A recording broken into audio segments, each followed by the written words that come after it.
Alright, what's going on, guys? Welcome into another video. Let's go ahead and get this thing started. I'm going to get you my free picks for the day. My name is Cody. Thank you for joining me today.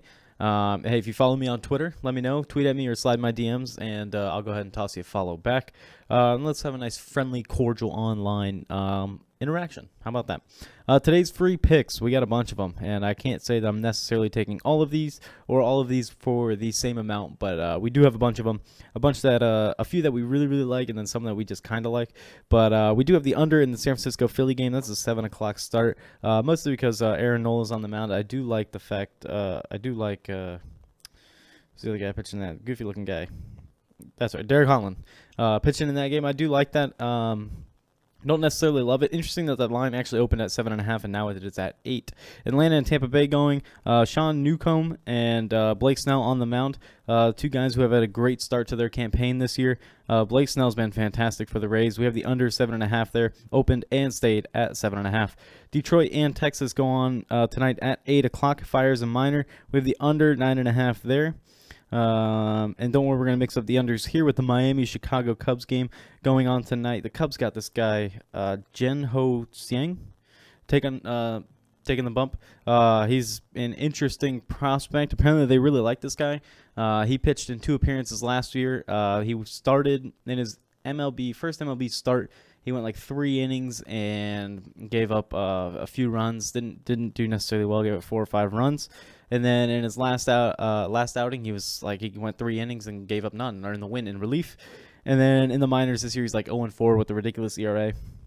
And then Urena's on the mound for the Marlins. He's having a great year other than his first start. I mean, he's been very consistent for them, but we do have the over 9, banking on Xiang.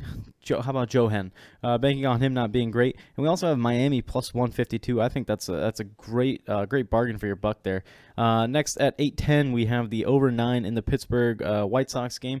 Nova and Giolito taking the mound there. The over 9 opened at 9 and is still at 9. Both guys are actually have come off a couple good starts, but look for them to kind of regress back to the norm of what they started the season at.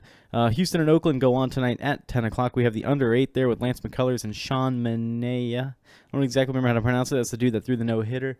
And his start after that, he gave up no earned runs, but he did give up 4 in his last. I think he's going to come back tonight and be absolutely lights out for them. The under 8 there, Lance McCullers, is another great pitcher for Houston. They're just absolutely stocked with it. And then our last game of the night, Washington, San Diego. The under, or not the under, we have Washington minus 118. Hellickson and Clayton Richard go on the bump tonight. I like Washington minus 118 in that game. In that game, wow. That's weird. It opened at minus 138. I got it at minus 118. It's at minus 130 now. So, very interesting. I like the minus 118 there. So, that's what we got. Those are your, and I noticed I did stay away from the Yankees-Red Sox game. It intrigues me. Doesn't, if I'm going to take someone here, it would be Boston at plus the points, whatever, just because I think it's a nice little bargain for your buck there as well. With Pomeranz on the mound, Severino doesn't tend to pitch very well against Boston, but we shall see. That should be a great matchup. My name's Cody. Thank you for watching, and I'll see you next video.